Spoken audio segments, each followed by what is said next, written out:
Have you ever wondered how IPL would be if it was analyzed like chess instead?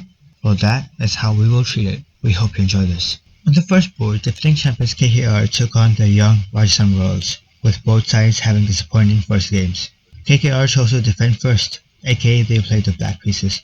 That is 6 games in a row, by the way. By all means, this was a slower game than the ones we had recently seen, as black found themselves stuck in a deadlock.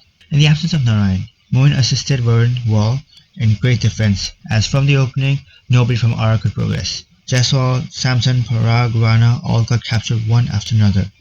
There was a weird gambit when big manipulation Hetmar was kept till number 8, but that did not work out either. At 151, Black was strongly ahead with wickets spread evenly. KKR did not have to do much to see the game off, but QDK was swift and attacking. He took over the board and got to close out the game in stylish fashion, missing out on a well-deserving ton. Hara Wolf fielded defense leaking, and the Jafra Gambit, which they invested a lot in, is yet to give its fruits. Black wins. Board 2 seemed to many to be a chance for history to be made. 300 on the cards. SRH v LSG featured SRH with the most aggressive opening in the history of the game, while LSG did not have a defense that inspired a lot of confidence. In theory, LSG added fuel to that fire by choosing to play Black 2. That is when the Lord Charlotte Tucker shone his light upon us mortals once again. His brave play to fight aggression with aggression saw an opening spell with 2 crucial scalps of Abhishek and recent centurion Ishan Kishan. NKR was an example of a player that was stuck with no clear moves, while Klassen was captured due to some legendary bad luck. Aniket and Pat combined for 8 sixes to get SRH to 190. A major disappointment for them, and LSG, behind Charlotte Tucker's 4-4 and an impressive Prince Yadav performance, were mentally ahead in the game. LSG gave the fans the aggression they expected from SRH, as Marsh and Puran continued from where they left off with the DC game. Puran in particular was decisive in punishing every miss SRH committed with brilliance throughout his progression to a 26-ball 70. Pat tried a little bit of last-ditch counterplay with some captures, but it was too little too late as Abdul Samad ended the misery. Black wins. Board 3 was once again the most hype, with the blockbuster fan affair between CSK and RCB. RCB had also not won a checkbox since 2008. Given that fact, the favorite was clear. CSK chose Black. That is now 8 out of 8 games. In the opening, White went blitz on one side with Saul. Kohli didn't develop the innings as confidently.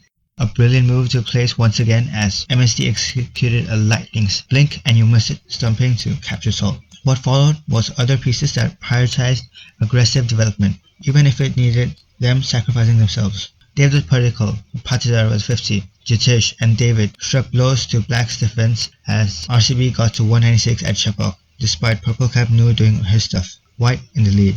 That lead grew and grew as White's defense had something I have been pining for from the first 7 games: swing. And the combination of Bhuvi and especially Hazelwood were lethal in preventing Black counterplay. Russian hung around but got no support from the other pieces as everyone failed to really attack. The weirdest tactical decision was to not bring Dhoni on the board, so getting mated was already in sight. White wins and there was a lot for fans to talk about. A lot of content with CSK's biggest ever Chepauk loss.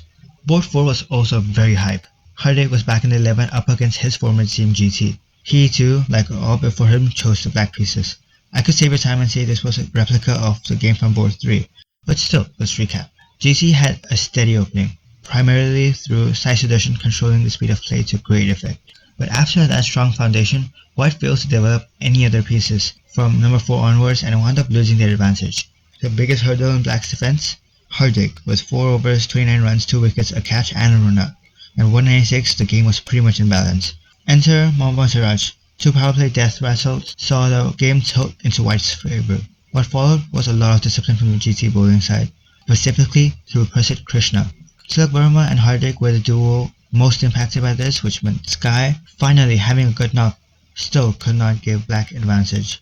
Mumbai's tactic to not attack even when the game was losing baffled fans similarly to with CSK as they too fell far behind chasing 197. White wins. Mumbai needs to figure out how to get that star team performing quickly, really quickly. They look out of prep already. SRH was pulling a double shift as they returned for the board 5 encounter versus the Delhi side high on vibes. SRH chose the white pieces. Finally! It only took 10 games, but they would learn to regret it as their attacking opening failed to get past the Mitchell Stark gambit. They tried to push past him, but each piece that went to attack him found themselves getting captured. Abhishek got run out, Kishan, Head, and KR all fell to Stark as the power play score read 58 for 4, Black firmly ahead. Kuldeep was the next hurdle as he set traps to see the end of Manohar and Pat after Mohit had already accounted for class 1. Aniket was rebellious, however. He went on a crusade, penetrating the defense of Akshar and others when he was gone to a wicket that can only be attributed to a moment of brilliance by Fraser McGurk. Nevertheless, a great 74 by him. More great fielding moments saw Stark get his first ever T25er and SRH bundle for just 163 in 18 overs, Black having seized a sizable advantage. The captains had Faf just take the game away from a position of advantage to one where victory was more a matter of when rather than if. DC basically just had too much material on the board, so even when Faf got out on 50, we had JFM getting some runs. Abhishek Purell continued the aggression, and even Kale and Stubbs got some shots off. Debutant Zishan Ansari pulled some good moves to try to bring a small chance, but DC had no urge to blunder. Just regular poke moves and they got over the line with 4 overs to spare. Black wins. And now you have to think that SRH will have to take stock and rethink the game. In a game where Leggies excelled, they had Zampa unable to come on because of the collapse and they were completely out of prep. Zishan and Aniket were the only bright lights, Delhi vibes still on high. At the end of 2 rounds, only RCB, Delhi and Punjab are unbeaten. RR and MI have contrasting teams, yet both are together at the bottom of the table. 2 games in though, way too early to draw any conclusions. Anyways, this is still a new form of content for us, and we hope you enjoyed it. Let us know your thoughts on the matches so far, and comment down below who you think will win this IPL season. For more similar content, don't forget to like, share and subscribe to K Entertainment.